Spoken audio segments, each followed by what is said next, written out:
have been in the palace for 10 years, yet I remain an unfavored noble lady, without the means to compete for favor or raise my own child by my side. I could only follow the crowd to secure my survival. When the imperial consort was deposed and exiled, everyone trampled on her. I, too, was forced to bully her third prince. But in this palace, it has always been others who bullied me. I never learned how to bully anyone else. I scratched my head and had no choice but to give the jujube flour cake I made myself to the third prince. You only deserve to eat this low-class pastry. The 9-year-old third prince clutched that piece of jujube flour cake, standing quietly in the tree's shadow. His pitch-black eyes stared straight at me for a long time, as if seeing through my blustering, hollow nature. Bullying the third prince was the right move, because that very night, His Majesty summoned me to his chambers. Half a year without imperial favor, I was both startled and delighted, flustered as I hurried to dust off my neglected dressing table. When Pei Rong arrived that evening, he didn't glance at the carefully polished hair ornaments, paid no mind to my threadbare silk skirt with its unraveling seams, and failed to notice the handkerchief I'd nearly twisted to shreds in my hands. Weary, he closed the book's pages and rubbed between his brows. The emperor, whose emotions never showed on his face, gave me an uncharacteristically gentle smile. You have always been gentle and well-behaved all these years in the palace, never fighting for favor. That is good. I ask you, would you like to raise a child? Hello, everyone. Welcome to my channel. Subscribe us to read wonderful novels every day. Now the story begins. My heart leaped with joy, and I nearly dropped the teacup in my hand. Is my Yua coming back? Pei Rong set down the book, ignoring the impropriety in my words, and merely said in a low voice, "Nonsense, Yua is the Empress's child. Besides, Yua has no wish to be close to you. Don't speak of this again." As he spoke, the snow outside fell softly, and the sudden crackle of the lamp wick only deepened the silence within the room. For the sake of this snowfall, Pei Rong was willing to soften her expression. "I remember the year you entered the palace. It was snowing just as heavily, a decade ago when I entered the palace. Everyone envied my good fortune and blessed fate. The emperor doted solely on the noble consort. All the newly selected beauties from days prior had been rejected, until the very last day, when His Majesty quarreled with the noble consort in a fit of pique. He absent-mindedly pointed at me, a woman of humble background and unremarkable looks, and that very first night of favor, I conceived and gave birth to Yua. My good fortune ended right there. Everyone in the palace said Yua wasn't like the dull and taciturn lady when he was clever, so clever that his tutors praised him, and Pei Rong was overjoyed, too clever to be close to me, even unwilling to acknowledge me. 2 years ago, when Yua was sent to the cunning palace to be raised, I knelt on the ground, holding Yua in tears, fearing that each glance might be one less in the future, but the 6-year-old Yua pushed me away with puzzled eyes. Third brother's mother is consort Ju.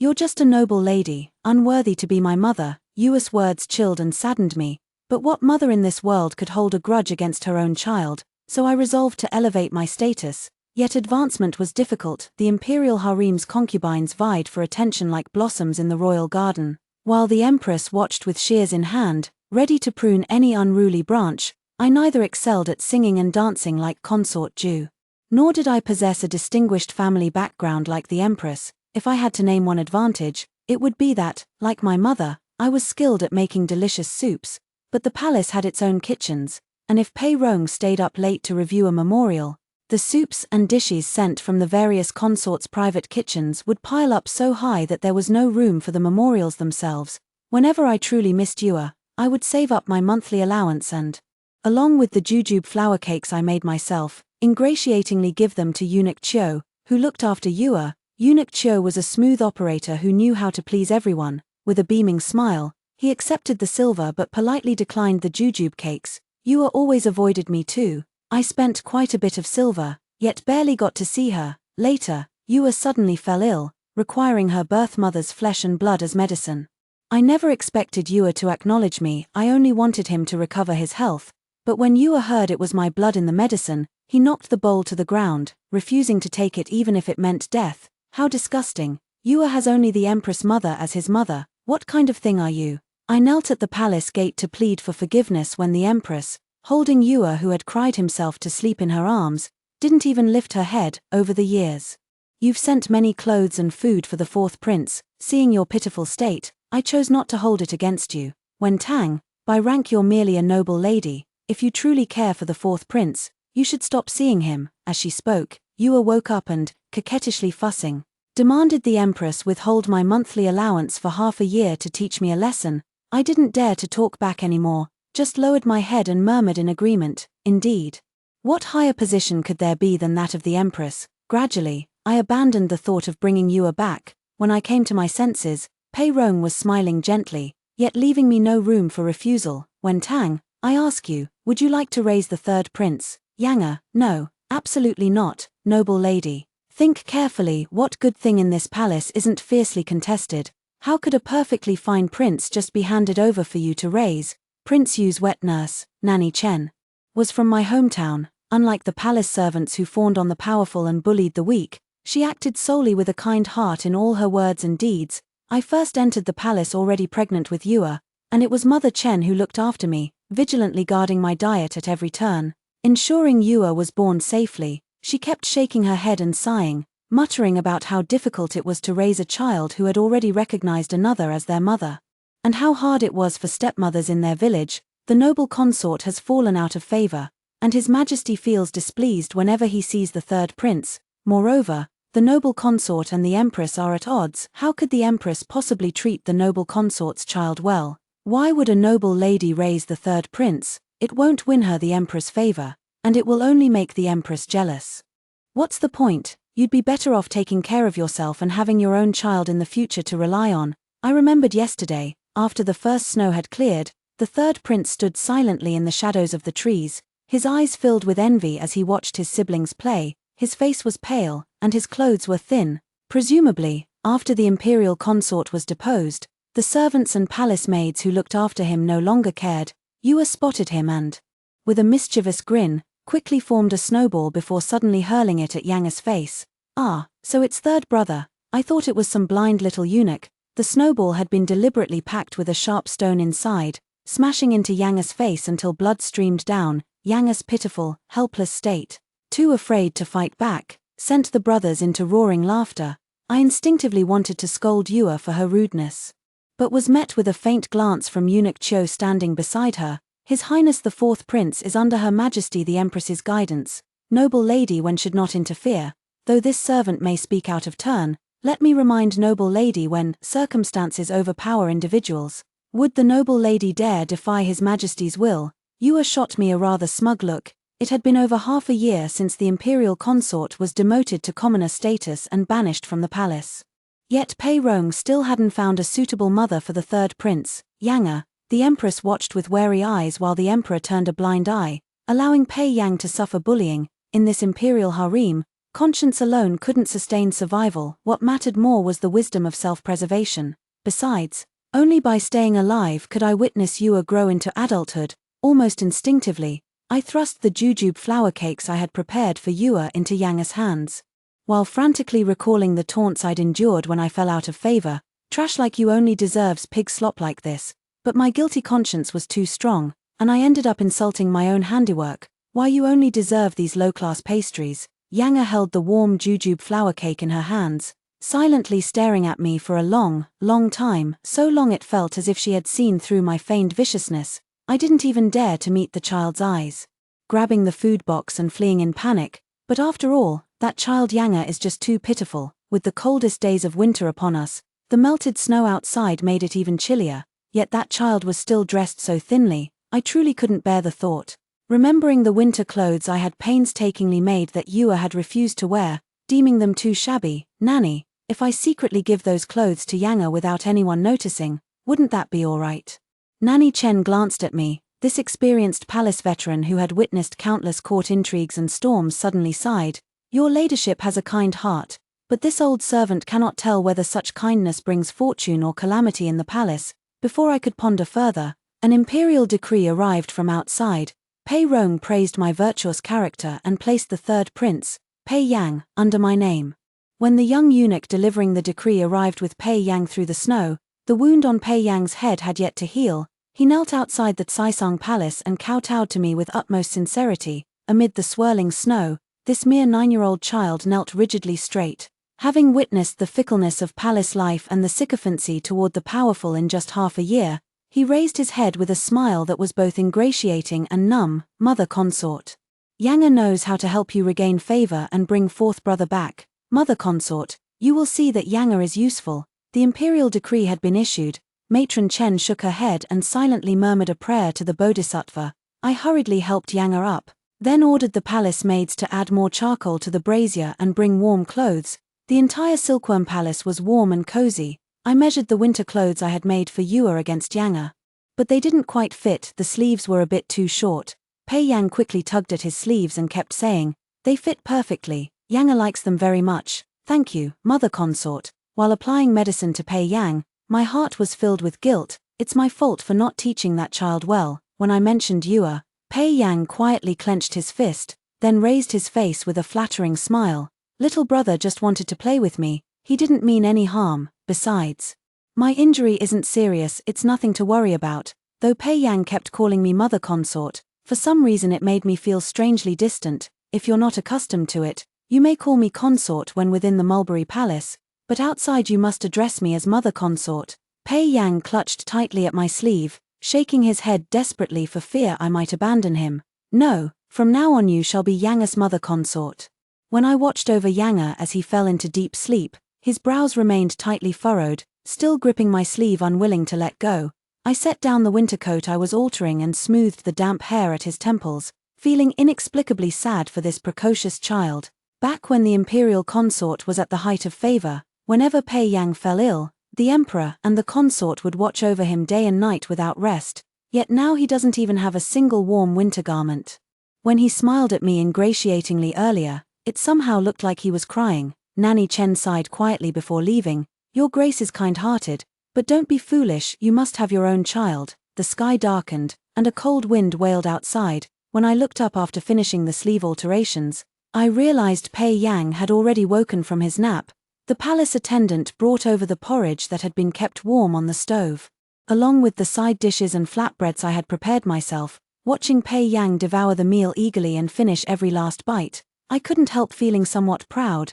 The provisions in Saisang Palace may not be as lavish as in other palaces, but the food here should be the best. Wounds shouldn't be aggravated by certain foods. Once Yang's injuries have healed, I'll let you taste your mother's cooking. Pei Yang set down his rice bowl and looked at me earnestly. Mother consort, Yang has witnessed how noble consort gained the emperor's favor, so Yang can help you become a favored consort too. I merely laughed off his words, not taking them seriously. The women of the inner palace would sharpen their wits vying for favor, from poetry and songs to horsemanship and sword dances. Emperor Pei Rong lacked no variety of beautiful consorts, having entered the palace for 10 years without finding a way to win favor. How could a 9-year-old child possibly think of one? Pei Yang shook his head with certainty. I know there's one thing they don't have, only mother consort possesses. I didn't know what made me special. Had I known, I wouldn't have spent 10 years in the palace without winning imperial favor. It wasn't until the third evening that Pei Rong sent an edict announcing his visit to my Saisang Palace. I hastily rummaged through some old dresses and outdated jewelry, hurriedly dressing myself up. Though the fabric patterns were dated and the hairpins had lost their luster, this was still the best set I had kept. But Yang shook his head, saying this wouldn't do. He had another idea, a light touch of makeup, simple sleeping garments. Her hair was loosely tied back, without a single ornament. Yang obediently nestled against my knees, looking up to point at the book and ask me about the characters. A pot of sweet red bean soup was warming on the small stove.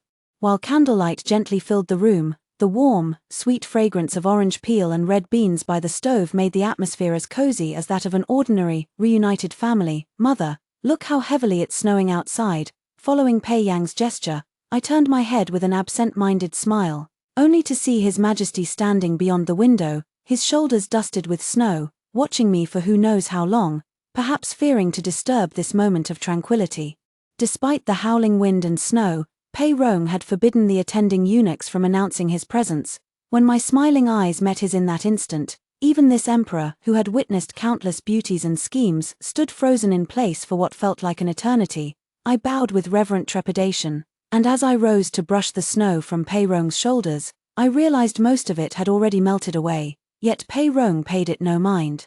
His gaze first fell upon Yang's newly mended thick coat, then lingered on the medicated wound at his temple, before finally settling on the pot of red bean sweet soup warming over the stove. Having been long absent from attending His Majesty, Yang had grown far more perceptive than I in reading moods. He had already ladled out a bowl of the sweet soup and was presenting it respectfully with both hands.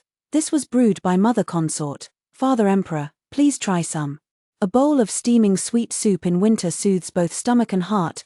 Pei Rong's gaze held faint approval as he looked at me. You've cared for Yang with great devotion. I wasn't mistaken about you. The next day dawned clear, the bright sun mingling with the snowlight on the eaves to dazzle the eyes. When I knelt to receive the imperial decree conferring the title of consort, it felt like a dream, in addition to Pei Rong's rewards. The imperial household department specially sent an abundance of winter fruits and vegetables, dried meats and provisions, along with 2 pheasants with brilliantly colored tail feathers. Only then did I realize that those perpetually sullen servants from the imperial household department could actually smile. The ceaseless flow of rewards from the Mulberry Palace attracted concubines seeking closeness, along with curious young princes like Yue who came to see the spectacle after their studies. I grabbed a handful of longans and hurriedly tried to press them into Yue's hands, but Yue refused to take them. After glancing at the lambs, pheasants, silks, and jewels, he turned his head disdainfully. Is this all, not even comparable to what's in my mother's palace? What's so special about a pheasant? My uncle won a great battle, and grandfather promised to bring me 2 ponies. The royal children knew Yue was the empress's child, and that her brother had achieved glorious military feats, so they quickly nodded in agreement. My hand holding the longan fruit froze awkwardly mid-air. Yang tugged at my sleeve and considerately took the longan from my hand. Mother, Yang will eat it. When Yang reached out, Yue noticed the half-mended sleeve and laughed. Third brother, you should be ashamed. You eat what I won't eat, wear clothes I've discarded, and even call the mother I don't want anymore. The siblings burst into laughter and ran away, leaving Yang silent. I wanted to scold Yue and make him apologize to Yang. Yue stuck out his tongue mischievously and dashed away in a flash. Yang shook her head, her understanding so profound it ached my heart. Yang doesn't like wearing new clothes. This one is just fine. What child doesn't love new clothes? I instructed the palace maids to carefully store those jewelry pieces and record each one in the registry. Yang studied my expression carefully and cautiously asked me, why doesn't Mother Consort try those silks and jewels? Does she not like them, or are they too few for her taste? Mother, don't be upset. Yang will help you win even more. Happy? How could I not be happy? Just these fine silks alone are enough to make Yang some new clothes, so she won't have to wear Yue's hand-me-downs anymore. I happily took Yang's hand and held up each piece of satin against him in turn. If I work diligently these next few days, Yang will have new clothes to wear before the festival. Yang stood there blankly holding the bolts of satin, his eyes full of bewilderment, even his words stumbling. All these are for making clothes for me. Of course not. Yang lowered her eyes in understanding, smiling self-deprecatingly. Of course it's not just about making clothes. There are also knee pads and book bags to make. Let me think carefully if I've missed anything else. And that lamb meat, I need to plan how to prepare it properly. Yang is too thin. She needs good nourishment for the winter. Just now when measuring his figure, I realized with a shock how frighteningly thin he was. Yang stared at me in astonishment, as if unable to believe someone would genuinely consider these trivial matters for him. He cautiously touched the silk fabric in his arms, displaying for the first time a child's clumsy demeanor. I crouched down and patted his head, feeling somewhat embarrassed by my own inadequacy. Mother doesn't dislike those jewelry pieces, she just can't bear to wear them. Mother keeps thinking she has no real power. If she ever falls out of favor, and you're no longer by her side like Yue, at least she could use these jewels to bribe someone to check on you. Yang stared at me for a long time, then made a solemn promise. Yang is very clever. I won't let Mother fall from favor, and I'll never abandon Mother. I didn't use the equally clever Yue to argue with him, nor did I want to explain the fickleness of human hearts in the palace or the principle of being constrained by circumstances. I simply patted his head, affirming the sincerity of a child. Mother believes in Yang. That night, Pei Rong turned my nameplate and was about to stay in my palace. Eunuch Cho from the Cunning Palace hurried over to deliver a message. Your Majesty, the Empress's old illness has flared up. Please go see her. By the time Pei Rong left, the snow outside had stopped, leaving the world clear and bright. I picked up the half-finished clothes I was making for Yang and continued working on them. After Pei Rong departed, Yang stood nervously in the corner watching my expression. Mother, don't be angry. Yang will win Father Emperor back for you. I placed a warm orange from the hearth into Yang's hands to warm them, smiling as I said, Mother isn't angry. Go to sleep now. With His Majesty gone, There's one less person to compete with me for late-night snacks. After all, he was just a child. He got distracted as soon as food was mentioned. Yang pulled the blanket over his head and whined softly. Then, Mother, tomorrow I want to eat braised lamb with scallions. Okay. The next day at noon, I stir-fried a plate of braised lamb with scallions and baked some flatbreads with butter. The pancake was fried to a crisp golden brown on both sides, fragrant and delicious. I placed a bowl of mutton bone soup before Yang. Yang frowned slightly, then glanced at me as if steeling herself with some resolve, and proceeded to drink the soup sip by sip. Within the time it takes to drink a cup of tea, Yang suddenly began vomiting and having diarrhea, with rashes breaking out all over her body. Lying weakly in bed, Yang nevertheless smiled at me as if seeking praise. Mother consort. Yang is ill. Could you please ask Father Emperor to come? What use is summoning Pei Rong? He's not a royal physician. Just as I was burning with anxiety, Eunuch Chiu was already waiting outside the Mulberry Palace, smiling as he conveyed the Empress's concern. With the third prince gravely ill, why not wait until His Majesty finishes court? Her Majesty can help convey your request and have His Majesty visit the Mulberry Palace later to check on him.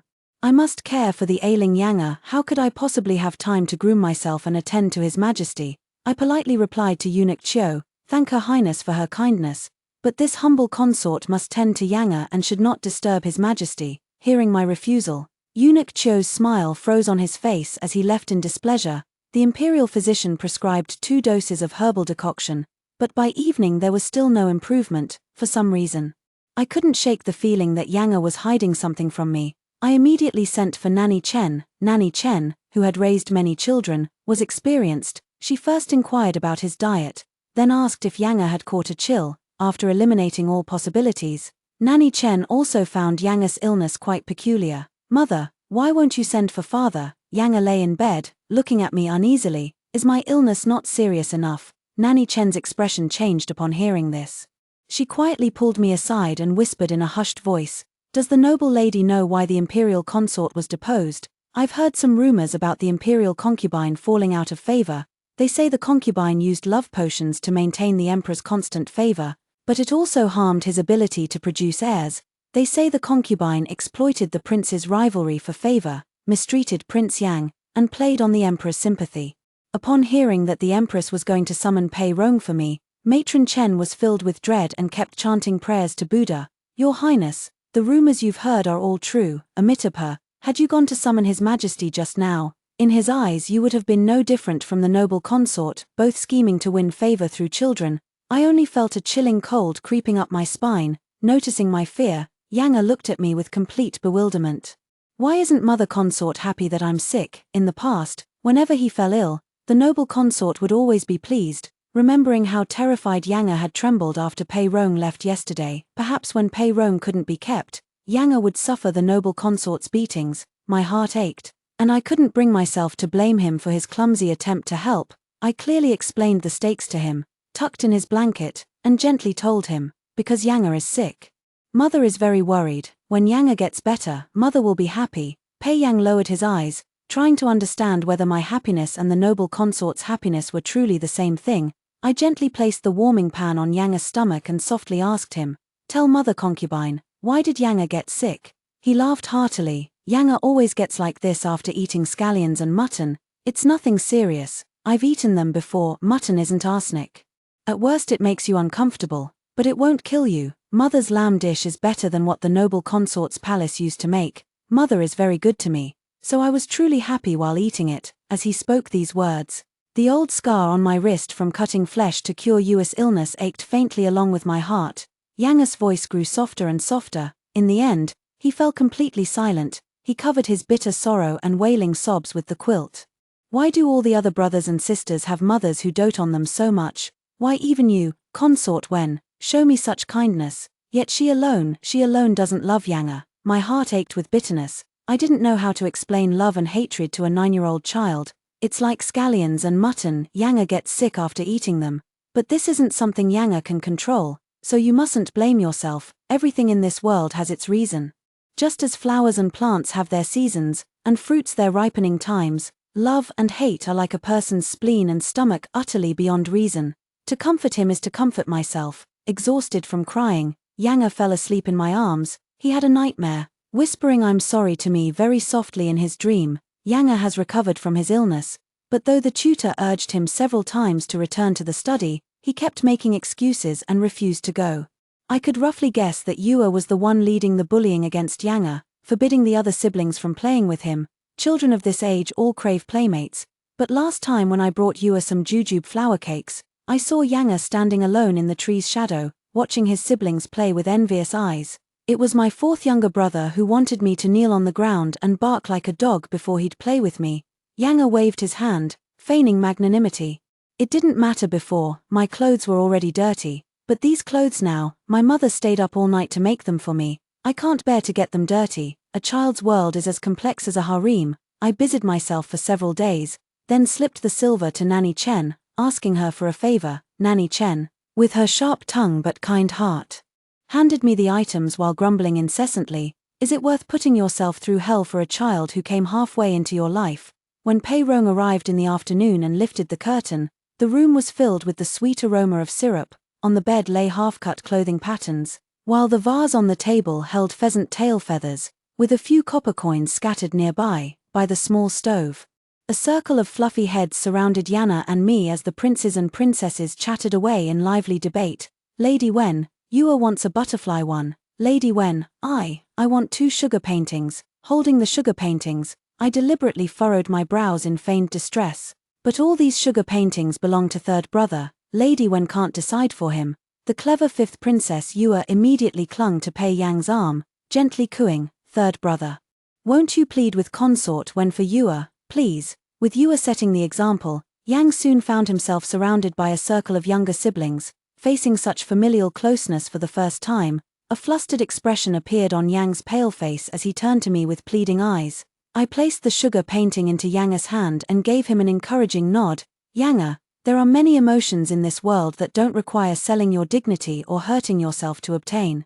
I also worry that Yang might not be able to take this step, but when you're small, your memories are few. Yang truly has some of his elder brother's generous demeanor, earnestly distributing the sugar paintings to his younger siblings. He even gave his own portion to Yue, instructing her, please deliver this to our fourth younger brother Yue. Yue, don't you dare sneak a bite. Yang then turned back, eagerly awaiting my praise. I could see his habitual attempts to please. Yang, ask yourself this. Did you truly want to give that sugar painting to fourth brother? Or were you just afraid mother consort would be displeased? Yang fell silent, only whispering after a long pause, I didn't want to give it, but I was afraid mother consort would be unhappy. I took the sugar painting meant for Yue from Yue's hand and returned it to Yang. Yang, it's when you ignore your own feelings that mother becomes unhappy. This belongs to Yang.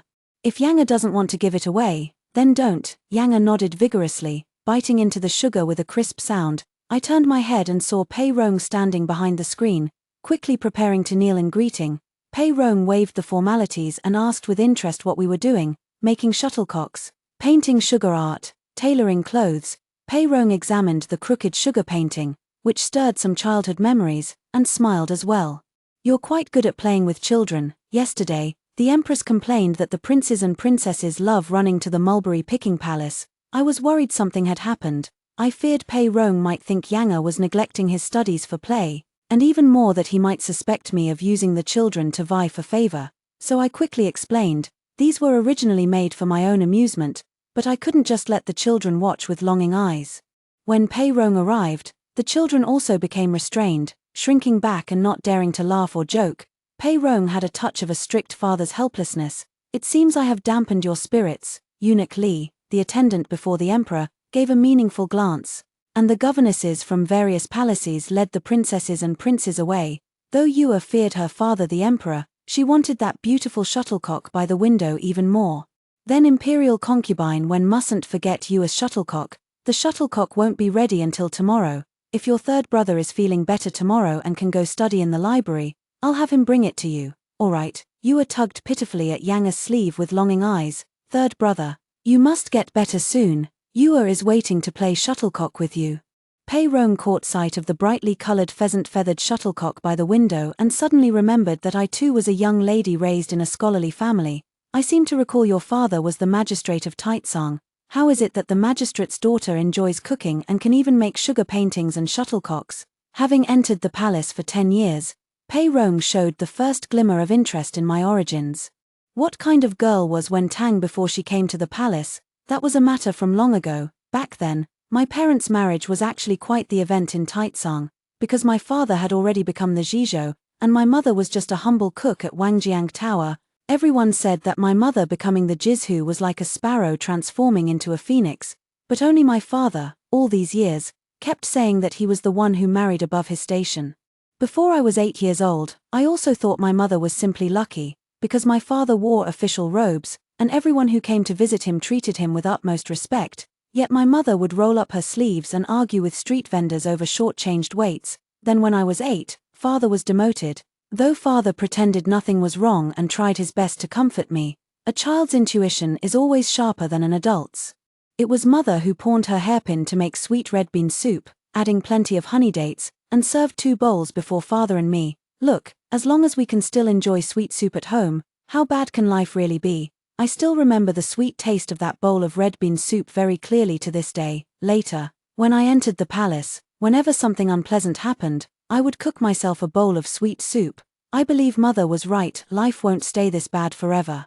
As for sugar painting and shuttlecock kicking, these were also skills my mother taught me. My father's official career was rather unstable, moving through many postings. I'd always just made friends when we had to part again, yet I always managed to make new friends quickly. At first I thought it was because people were warm-hearted and I was lucky. Only later did I realize it was because mother had bought baskets of pastries, knocking on neighbors' doors to give them to the children, asking them to befriend me. Later when I broke my leg and couldn't go out to play, my mother learned to make sugar paintings and bake plum blossom cakes. At that time, our home was livelier than the schoolhouse. I was cradled in their palms and raised until I turned 14, then by heavenly grace, I entered the palace for the imperial selection. Outside the palace gates, families instructed their daughters on proper speech and conduct, and how to bring honor to their clans.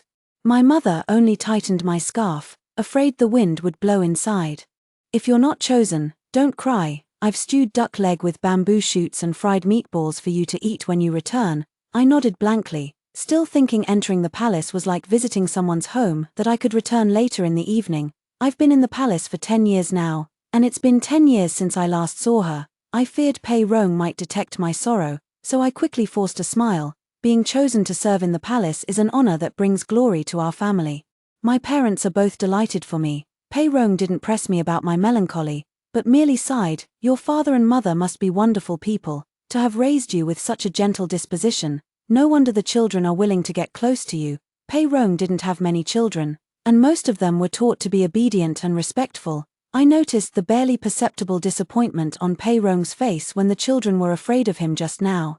But the emperor's emotions are not something I can speculate about. Yang glanced over, carefully picking up the sugar painting from the table to offer to his father, both feared and revered. Father, have some sweetness too, don't frown. Under the lamplight, Pei Rong gently took my hand and drew me into his embrace. You and Yang, your children take after you, so understanding and considerate, so calm and composed. Whatever the empress may say, I feel completely at ease knowing the children are with you. The next day, Yang remembered the shuttlecock his 5th sister had asked for. Dressed in new clothes, he paid his respects in the courtyard before eagerly heading to the study. Pei Rong made sure no one disturbed me. My back ached from exhaustion, and I slept until the sun was high in the sky. The palace maid just mentioned that Eunuch Li from His Majesty's side had sent over many gifts, in addition to the rewards. There was also a bowl of duck leg and bamboo shoot soup along with a plate of fried meatballs. Pei Rong had put thought into this for me, but the taste still couldn't compare to home. During the meal, Yang looked at me uneasily. Why is mother crying? Is the soup not tasty? I patted his head. The soup is delicious. Mother just misses home. I suppose I should be considered a favored concubine by now. At the New Year's palace banquet, I was unexpectedly seated at the front. The Empress's elder brother, General Zhao, had won a great victory. He entered the hall in full military attire with his sword, drawing everyone's attention. But Pei Rong didn't seem to mind. On the contrary, he smiled and drank 3 cups of wine offered by General Zhao. After 3 rounds of drinks, General Zhao, deliberately or not, brought up the matter of appointing a crown prince. Pei Rong was unlike the late emperor. He did not have many children, with only 4 imperial princes to his name. General Zhao laughed heartily as he patted the head of the 4th prince. Pei Yu, this subject believes that Yu is a fine child. Pei Rong glanced at the empress and simply dismissed the remark with indifference. The third prince is the eldest, and both the seventh and ninth princes have reached the age to begin their studies. I noticed the empress's eyes darken, while the birth mothers of the two princes couldn't conceal their delight. Only I instinctively felt a pang of unease.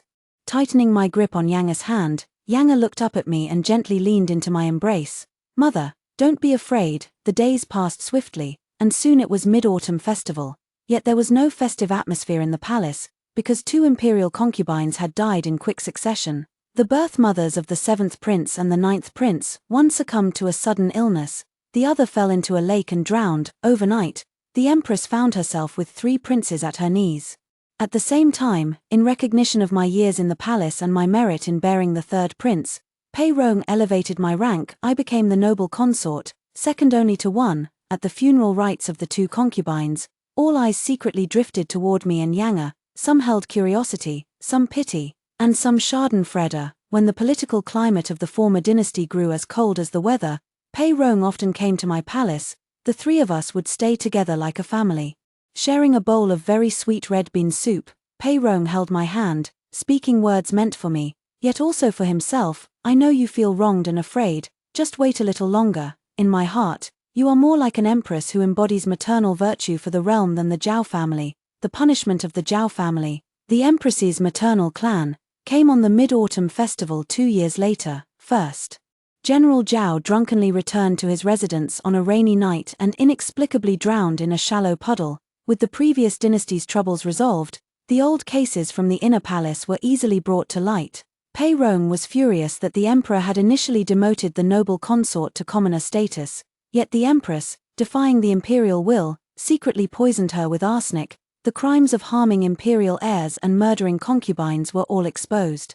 And the empress's misdeeds were brought to justice. The day before the empress was placed under house arrest, an unexpected visitor arrived at my Mulberry Palace. It was Yua. He stood outside the Mulberry Palace holding a food box ingratiatingly, just as I had once waited for him in the snow. Mother consort, Yua wishes to return to your side. He is smarter than Yanga, so smart it frightens me. I refuse to see him, only sending a palace maid with one message: fourth prince, please return. Someone of my lowly birth is unworthy to be your mother. Yet her heart still held reluctance, so she ordered the palace maid to escort him back. Yua turned to plead with her elder brother Yanga, pressing the food box into his hands. Third brother, please beg mother consort for me. Yanga, unwilling to see me distressed, accepted the food box and agreed, but the food Yua sent was poisoned. Fortunately, arsenic tastes bitter and sour, and Yanga didn't eat much, so her life wasn't in danger. Pei Rong has already handed the Phoenix Seal to me. Cleaning up the remnants of the Zhao faction keeps him too busy to deal with the dirty affairs of the harem, leaving me to handle them myself. When the decree to strip her of nobility and confine her to the detached palace was announced, Pei Yu cursed in disbelief. What mother in this world doesn't love her child? How can you bear to abandon me after giving birth to me? He's just the bastard son of a deposed concubine. I'm your trueborn child. I used to be just like Yanga, doing countless foolish things to keep the one I loved most by my side, saving every penny, sacrificing flesh and blood, standing in the snow all day long just to catch one more glimpse of him. That day, when Yanga cried bitterly under the covers, it was as if I saw myself reflected in her. Yanga gently wiped away my tears. Mother, don't be sad. Yanga will always be by your side. After the new year, Pei Rong established me as empress, entrusting me with raising the imperial heir and preparing for the imperial consort selection. You are more virtuous than the previous Lady Zhao. When the new consort bears royal children in the future, they shall also be raised in your palace. Yanga heard this and asked me very seriously, if imperial father has new children, will they be sent to mother's care? Then mother won't have only Yanga by her side anymore, right? I thought since Pei Rong had said so, it must be true. Seeing me say this, Yanga nodded. I understand. I assumed Yanga was just asking casually and didn't take it to heart. No sooner had the imperial decree for the grand election been issued than Pei Rong gradually fell ill, with the imperial physicians diagnosing poisoning. After thorough investigation, traces of arsenic pointed to the deposed empress's palace, adding another charge to Lady Zhao's crimes. A nation cannot be without its ruler for even a day, and the child under my name, Yanga, is the rightful crown prince. On the very day Yanga ascended the throne, it happened to be my birthday. He winked at me and said he had prepared a big gift for me, A carriage carried me out of the towering palace walls, swaying just as it had when it brought me into the palace 13 years ago. The carriage stopped at a household, where the gate stood wide open, and an unfamiliar maid led me out. The furnishings inside the house remained unchanged. On the table sat a steaming bowl of duck leg and bamboo shoot soup, accompanied by a plate of fried meatballs. I turned around abruptly to see my father and mother, whom I hadn't seen in 13 years, their hair now streaked with grey, standing behind me gazing at me with loving eyes. My mother, her eyes brimming with tears, scolded me with a smile. "Where have you been fooling around? Why are you back so late?" Pei Yang side story. My mother hated me. She always said that after giving birth to me, her beauty and the emperor's favor were never the same again. So whenever my father didn't visit her, she would vent all her resentment on me. Once when my mother was furious, she punished me by making me stand in the courtyard in thin clothes. I fell ill from the cold. And my father grew so worried that he visited my mother's palace every day. After my father left, my mother stared at me for a long time, so long that I began to feel afraid until suddenly, as if she had found a treasure, she pulled me into her arms. The scent of her face powder in her embrace reminded me, a sickly Yanga is a useful one. From then on, I fell ill frequently. By my sickbed, my imperial concubine mother would always appear with exquisite makeup, playing the role of an anxious yet loving mother who never lost her beauty, thus winning my emperor father's tender affection. Every time I recovered, my father's favor and rewards would arrive together, a dazzling array of jewels and eye-catching silks. The imperial concubine tried on each piece before the mirror, admiring her own beauty. But as more children were born in the palace, the emperor gradually lost patience with a perpetually ill prince, from some unknown source. The concubine obtained a secret potion, one that could maintain her favor while ensuring the emperor would father no more heirs. But that secret medicine didn't bring her favor. Instead, it took her life. This time I fell so ill I nearly died, and still it was of no use. The emperor loathed my mother, and wouldn't even see me. It was a very cold summer. The emperor merely decreed to demote my mother to commoner status. Yet the empress secretly laced her food with arsenic. Yet for some reason, as I stared fixedly at my vomiting mother, not a single tear fell from my eyes. Leaning against my mother's gradually cooling body, I carefully lay down and smiled with deep satisfaction. For the first time, mother didn't push me away. She held me tenderly in her arms, gently and forever, just as I had always hoped. Then my days took a turn for the worse. I ate spoiled food and wore tattered clothes. I must find myself a favored concubine. The high-ranking concubines were all clever. None were willing to associate themselves with the child of a deposed consort, but I never considered following noble consort when either, because she was too foolish. She clearly knew that bribing eunuch Cho with silver was like throwing meat buns at a dog utterly wasted, and it was obvious Pei Yu refused to acknowledge her. She still carried the pastries, waiting in the snow, just to catch a glimpse of Pei Yu. The entire palace knew the empress was childless, which was why she had her eyes on noble consort Wen's child. The emperor silently approved of the empress's intentions, so the fourth prince born to noble consort Wen was never registered under her name from the start. Otherwise, she wouldn't have remained an obscure noble consort even after giving birth to a prince. Back then, she hadn't taken me to raise in the queen's palace because the queen still hoped to have her own child. "Why, you only deserve these low-class pastries." I could tell at a glance that she had never bullied anyone before. She didn't know that real bullying meant throwing spoiled pastries on the ground and calling me a lowly wretch. The jujube flour cake in my hand was warm. I lowered my head and took a bite. It's very sweet, not some inferior pastry. Eunuch Cho told the empress that noble consort Wen had gone to see the fourth prince again today. This displeased the empress, who then informed the emperor, saying noble consort Wen wanted a child. And coincidentally the third prince still lacked a mother. And just like that, I became noble consort Wen's child in this muddled manner. But it doesn't matter, I'll step over her first, then find myself a better imperial consort mother.